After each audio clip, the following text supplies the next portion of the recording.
We bring you greetings from the School of the Knowledge of God, wherever you are. We welcome you to class today at the Kanda part of the city of Accra, just behind the Jubilee House, the seat of government.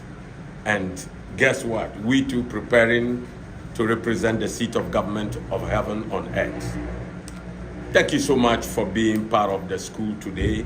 And we just want to call you to remember to alert others, call people, share the link to others so that they can be reminded that today is school. Right now is class time so that we can come together online to study the things of God that has never been common. Our simple update is to let you know that we are still in mourning, and I have already told you in the command of the morning prayer time that we open the chance for those of you who want to support the prophet to go to the funeral to the north. You know, going to the north is a whole project. If you want to drive a Jeep or a 4x4 to the north, the fuel is not easy, but I have to because we can't afford not to go.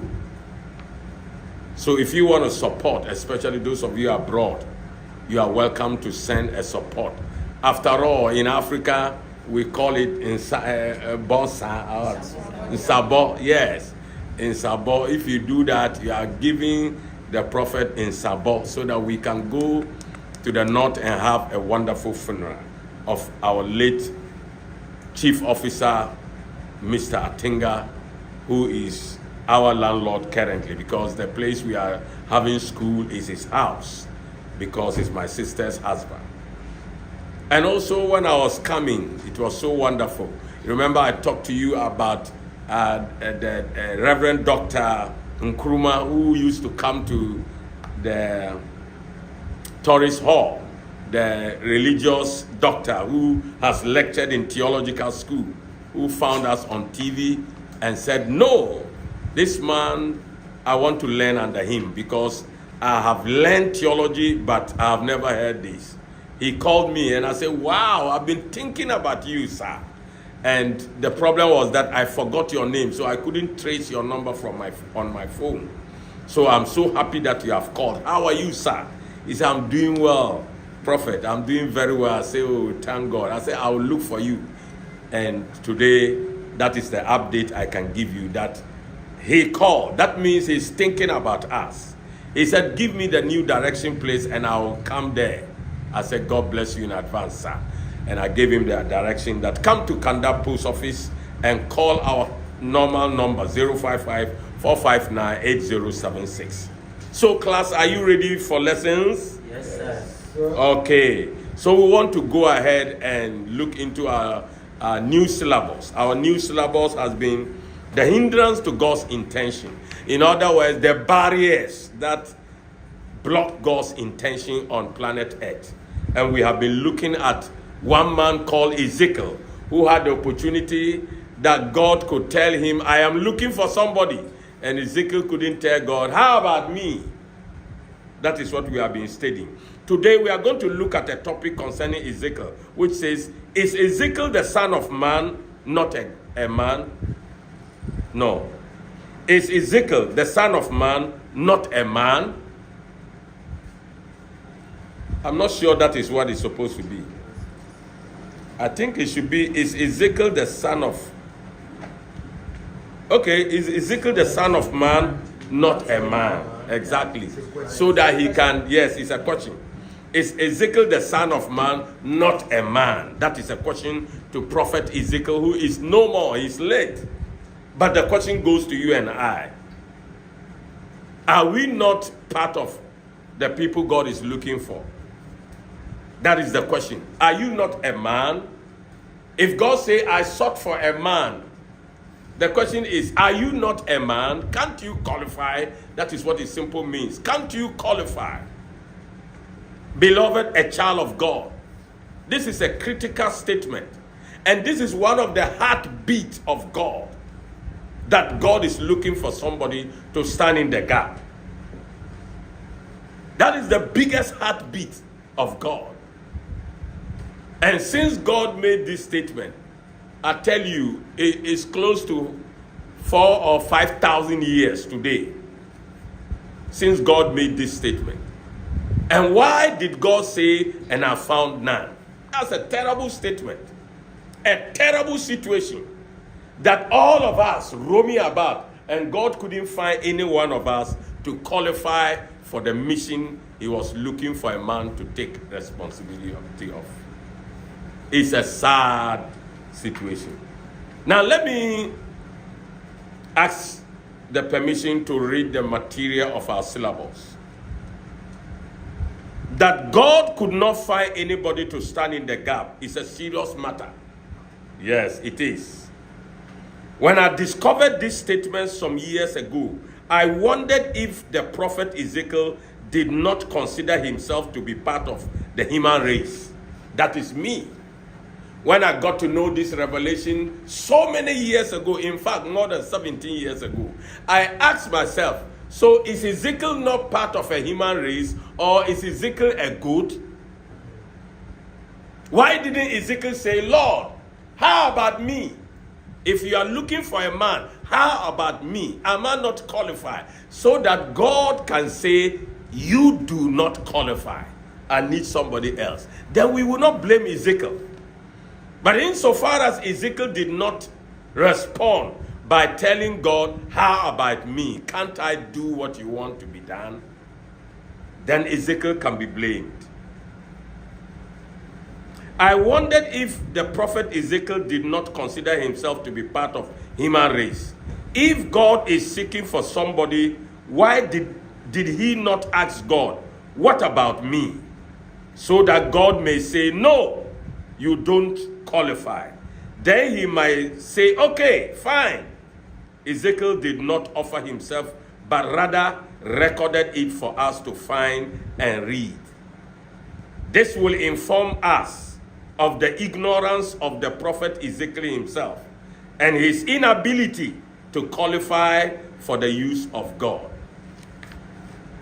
Clear that insofar as Ezekiel did not respond by saying, God, how about me?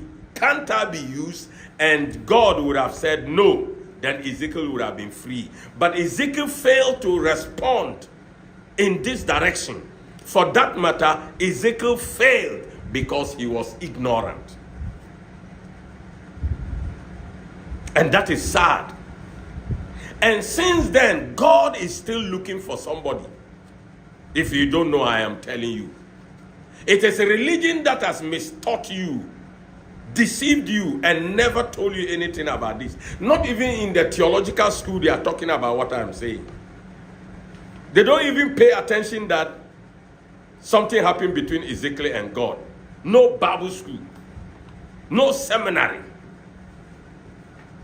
And that is how terrible religion can be. Because all these institutions are branches of religion. And if they did not consider this story between God and Ezekiel, then they have no iota of idea about God's mind, or God's heart, or God's intention at all. Because this is the most important thing God has as his heartbeat. That he's looking for somebody to stand in the gap. And that gap is what will rescue all humanity, and rescue God's creation, and rescue God's everything. With that somebody ready to stand in the gap, God cannot do it. But guess what? Religion is quiet. In fact, religion is ignorant about this. That is why the school of the knowledge of God is a very wonderful privilege God has opened to mankind all over the world. That people will now get to know in-depth secrets of God's mysteries. This is the only place you can get that. Prayer stroke imagination. Lord, deliver us from the ignorance of the past, not to be qualified or available to stand in the gap. Is that correct? No. Lord, deliver us from the ignorance of the past, okay? Not to be qualified or available, not to stand in the gap. That is a prayer all of us must pray. In other words, pray that, Lord, don't let me be like Ezekiel. Let me be better. Let me do better so that you can find me to stand in the gap. That is what the prayer stands for. We must pray and tell God. It is not just praying, but we must prepare ourselves. We must get to know what we must know. We must become Ezekiel's better people. We must become Issachars. We must become people that have studied to approve ourselves. We must have the quality and the ability so that we can stand in the gap. That is what God is looking for. And I want you to know that this is one of the biggest heartbeats of God's program that He's looking for on planet Earth. Beloved, as a student, I want to challenge you to take these studies or this topic today about Ezekiel very serious, because it is what has affected humanity. Thank God that the School of the Knowledge of God is bringing this to light. If not, no theological, no seminary, no Bible school has ever talked about this, because they don't even see it to be important, and they don't even see the mystery behind it. That for God to look for someone to stand in the gap, and for God to conclude that, and I found none, is a disaster. It's an indictment to all children of God all over the world. Because what is it that we cannot do that made God not to find anybody? That is why you are in school today, so that you will be able to do that which can make you qualified. That you will be able to study to approve yourself. That you can become an Issachar, so that God will find one of us to stand in the gap. I believe I have changed your thinking for now. I have impacted a deep mystery in your life, especially those of you who are religious leaders. I believe I have brought a light onto your dark life, because religion is a dark path. Religion causes blindness of God's children. That is why the Messiah said to the Pharisees, the scribe and the Saindri, he said, leave them. They are blind guides. Religious leaders are blind guides because they do not see what they must see. And if they are leading people, the people will fall in the pit with them. And that is a very dangerous thing to do. Thank you so much for giving me the privilege to teach you about God's intentions and God's program. And thank you for letting you know that Ezekiel did not perform well at all. He might have his reasons. When we meet him, we will ask him, what was his reason why he did not tell God, how about me? Thank you so much. Let's go to the second section of our school lessons. What is the second section of our school lessons? It is all about leadership. The difficulties of humanity all over the world is because of failure of leadership. When leadership fails, what happens? The masses suffer. This morning I was telling somebody that I need to make a video to be able to put out onto the internet my willingness to go to villages to help them get clean water to drink, so that people can also sponsor. People can tell people who can sponsor. Maybe somebody will go and lobby somebody for us. Because statistics shows that out of the 8.5 billion people, 2 billion people in the world don't have clean water to drink. 2 billion. If you zero it to the continent of Africa, 500 million people don't have good water to drink. If you zero it to Ghana, between 3.5 to 5 million people don't have clean water to drink. Ghana. In other words, over 3 million people don't have good water to drink. Can we be fair to those people? And this is as a result of leadership failure. I'm asking for just $100,000 from anybody or group of people who want to sponsor me to go to China and get simple equipment that can sink boreholes in villages. In fact, they have some simple equipment that you can just lift it and put it in your car boot and go and sink a borehole. There are some that are bigger, so that we can provide water for our fellow human beings, because God said, be each other's keepers. When leadership does not operate as leadership, these are the consequences that happen. You will see the resources being misused and abused, while the other people that are supposed to benefit from the resources don't benefit. As common water, people cannot get to drink. Why must it be so?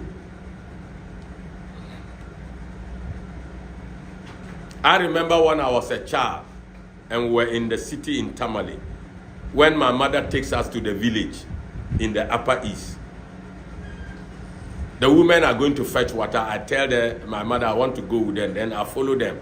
They go deep in the forest, open the sand and make a hole and sit down and wait. And water will come, clean water. Then they will take calabash and fetch it till the buckets or the containers are full, then we'll come back home. Look at my age. I am telling you about over 50 years ago. Why must it be at this age we don't have water for people to drink? That is a terrible indictment to leadership. That is why the School of the Knowledge of God teaches leadership. So if you get these videos, post it to especially politicians to know that they are pretending to be leaders when they are not. They deceive the people, and the people vote for them to be leaders, but they go and they are not leaders. Because number one, a leader must be ready to sacrifice. I am a leader, and I sacrifice so much of my life. Sometimes somebody wants to take me out, then I say, I'm not able to get some time, I'm not able to have some time to go out. Why not let me have the money? So that when I'm free, then I'll go out. He said, okay, prophet, no problem. Then they'll send me the money. Then I take the money, I say, so I was going to eat this. No. Then I'll keep it. When somebody is in need, then I send the money. Or I will take my time, send maybe the money. I can send 50 CDs. Look, the money sometimes it can send over 150 CDs. And they wanted me, the prophet, to go and enjoy somewhere. That is sacrifice. A leader must be ready to sacrifice. But what do we see? Politicians are not ready to sacrifice. When they come into office, they want to change the furniture of their office. They don't want to use old furniture. They want to change cars. They want to change their houses. Oh my God. And this heap up what we call expenditure. Now, the money you are spending to do those things, if that money is taken to some villages, it can provide water for them. This morning, somebody was telling me that we sank a borehole in our house in Kaswa. I said, how much did it cost you? He said, 4,000. Then I said, that was a good price. Because the last time I know, it's about 7,000, 8,000, 10,000. Maybe that borehole did not go down deep. That is the cost, which cannot be done in the villages because you need to get a truck that will go there, so they will charge more. If I have our own truck, when we finish all the villages in Ghana, we'll go to the African next villages and also offer them the same water. Why are we doing this to each other? When God said, be each other's keepers. Leadership must be effective. That is one pillar of leadership. Effectiveness means when you take place of leadership role, it must show on people. People must benefit that you came into office. That is one aspect of leadership. Effectiveness. Leadership must be decent. That means when you come into leadership, these political lies must come to an end. You must be decent in your utterances. Whatever you say, it must be decent. Your behavior must be decent. Your dressing must be decent. Your everything must be decent. That is one aspect of leadership. 2, leadership must be competent in your dealings as a leader. Whatever political leadership you have taken, or family leadership, or company leadership, or business leadership, whatever leadership, community leadership, that leadership must be competent. No, what did I say? Decent. That leadership must be decent. And that fulfills the pillar of leadership. So we have talked about effective. Now we have talked about decent. Now, one aspect of leadership as a pillar is competence. That is a huge one. Competence brings benefit in results. The last time I heard the road minister presenting and said that when he came into office, he and his office team were able to check the past contracts. And when they checked the contract, they were able to reduce the cost of the contract to some big amounts. Billions of cedis. That is competence. That is what we say value for money. Because contracts can be renegotiated. And many times political foolishness leads people into corrupting contracts. Like one of the contracts I heard, they started it, they said it was 59 billion Ghana cedis. Not long, it jumped to 145 billion Ghana cedis. Before you know, it has almost, it was 59 million Ghana cedis. It jumped to 140 something million Ghana cedis. It almost got to 1 billion Ghana cedis. One contract. You don't know whether the contract is growing or what. That is politics. That is incompetence. So leadership must always be competent. I remember a white man came from abroad and somebody connected him to me. In fact, he was to arrive and I'll pick him at the airport because I know the person and be able to get him a hotel. Then he will go to the Ashanti region. So I did that and I told him to come to my house to eat lunch. So I brought him home. Then we were conversing. Then he told me, so what do I do in my mission? Then I told him, then I brought my account book and gave it to him. He said, oh, you mean I can look through your books? I said, yes. He said, wow, you are the first African could do that, could tell me to just look through your books. I said, because I have nothing to hide. That's competence. I want you to see, this is the records. Every money people have brought, we have put it in record. If you ask the people that work with me, they will tell you, when prophet send you, he will tell you, go and collect receipt. Bring receipt. Because that is accountability. That is competence. Competence cannot show itself unless accountability comes up. And lastly, one of the most important pillars of leadership is compassionateness. Leadership must be compassionate. That means you must have a feel for human beings. Like I have a feel that why should other people not have clean water to drink? I am worried. I am disturbed. In fact, when I sleep, so because of that, I hardly can flush toilet with clean water. Every time I want to look for dirty water to flush toilet. Because I feel guilty that look at this water I'm going to flush. Somebody is in some village who wants this water. That is compassionateness. You must be compassionate to people's lives and living. Beloved, thank you so much. I believe I have impacted your life in the area of leadership. If you are a politician, please, you will give an account of the time you have spent in office. Everything you did, you will give an account of it. Let us know that life that we live, we will give an account, because that is what God says. That for every purpose in life, there is time and judgment. That is what you can find in the book of Ecclesiastes.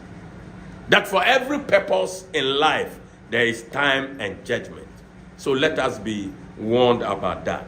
Thank you so much. My name is Peter Anamo. I am a lecturer in the School of the Knowledge of God, or a teacher in the School of the Knowledge of God. And you can call us on 055-459-8076. You can send your questions. You can send a voice message. You can do anything with that number. And also that number is where you can contribute to the school support on bills and expenses. We don't take school fees. So this is the only way we can run the school.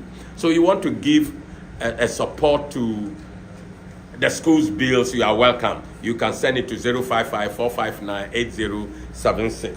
So let us, who are in class, in the rear class, also contribute our offerings, our support to the bills of the school. And those of you abroad, you can send it to 055-459-8076. Be warned that the wallet's name is Peter Anamo. Anamo is A-N-A-M-O-A. That is my name, so that you can ask me or you can hold me accountable. Beloved, thank you so much. Let's take the questions that might be available. When Ezekiel was putting this record down, did he understand God or not? According to the records that we have, even when you look at beginning from Genesis, because of the fall of man, people struggle to understand the God they are dealing with. Even Moses had that struggle. Moses, who was privileged to talk to God eyeball to eyeball, mouth to mouth, he also struggled to understand God. So when you look at Ezekiel's situation, you will see and understand that he did not understand God. If he did, as we do today, questioning that, was he not a man? Was he not somebody who can also ask God, how about me? That tells you he didn't know. And that tells you he was also ignorant. So that is what we can say for now. Yes, next question, if there's any. Yes. Why is it that these leaders are not ready to serve their people? Because they are not leaders. They only deceive people. Politicians are not leaders. People think politicians are leaders. No, they are not. There are some people who are leaders who might go into politics.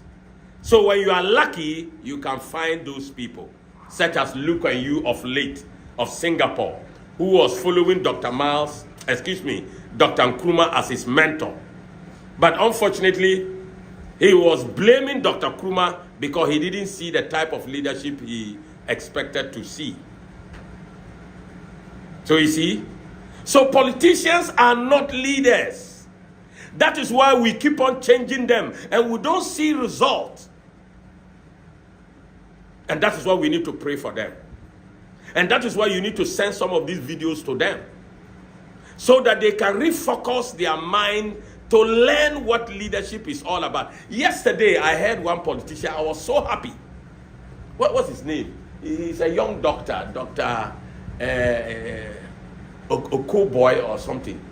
Okoboy, his constituency is at this Teshi area. I like him because he's clever. He's a young, clever doctor.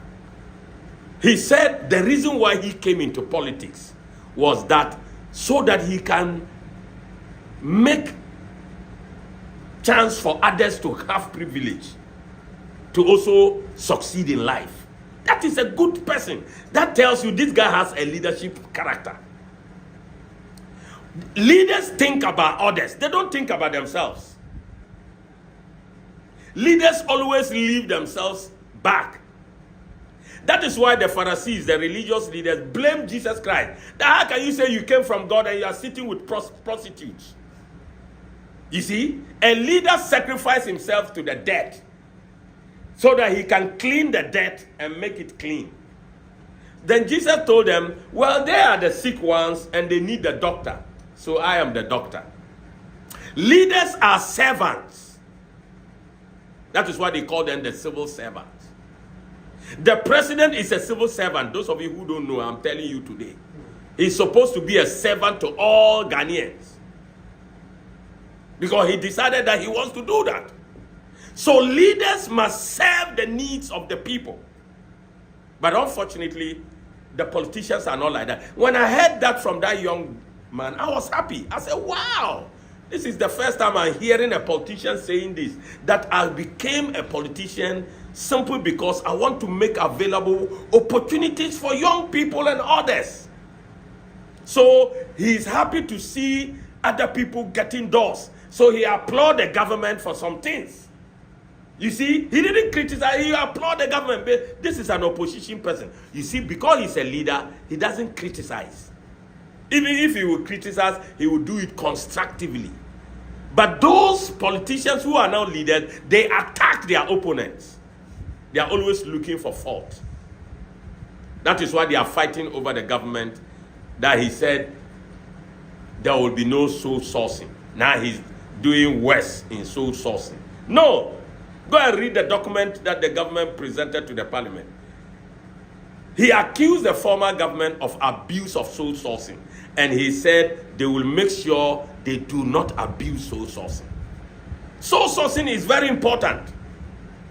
Soul sourcing leads you to give contact to proper and accurate people, not crooked people. Anyway, I'm not going to talk about that. So leadership must be effective. When a politician display leadership characters, I applaud them and I'm happy and I'll talk about it. That's why I talk about this young politician, Dr. Okoboy. Yes, I remember. Yeah, his name is Okoboy. He has other name, and I don't know whether Neo Okoboy or something. He is part of the former government. He headed the Ministry of Health before. He applauded the government, and then he said he is in politics to give others the opportunity. That is what politicians should be. That is the character and the evidence of leadership. That you are there to make sure another person will be better. I am a missionary leadership. That is why I am trying to make sure I get clean water for other people. And I need your support. Maybe you know somebody who is rich. When we get this video I'm talking about, please send it to that person. Let's take the next question if there's any. All right, any question in the class? Those of you in class, let's take a question and then we are done. Yes, by a divider. What Ezekiel was supposed to do, is it different from what Noah did? Exactly. Noah did what he was commanded to do. In the case of Noah, God did not come and say, I sought for a man. You see, God came directly and told Noah, do this, that. You see? So in the case of Noah, it was a command, instructions. But in the case of Ezekiel, God was conversing with him. So in conversation, you don't command people. You'll open doors. Optional. Choice. So the person is the one who will decide that, okay, what do you think? I want to do what you are asking for.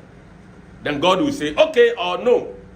But Ezekiel didn't do that. So in their cases, there are two different cases. One was a command, instructions, and then the other one was a conversation. Okay? Yes, it was a conversation. Are you all right? Okay, next question, if there's any. Okay, if there's no question, thank you so much for being in class today. Remember that you must cut the video and spread it to other people. Promote the school of the knowledge of God, because this is something the world is waiting for, and you are privileged to be the first student. Also share it to others. And remember to support the school of the knowledge of God to grow by sending your small support donations to 055-459-8076. And remember the funeral support. If you send anything for the funeral, let us know so that I can put it aside. We can use it to send a team to the north. Thank you so much. My name again is Peter Anamo. Bye-bye. Stay blessed. Come.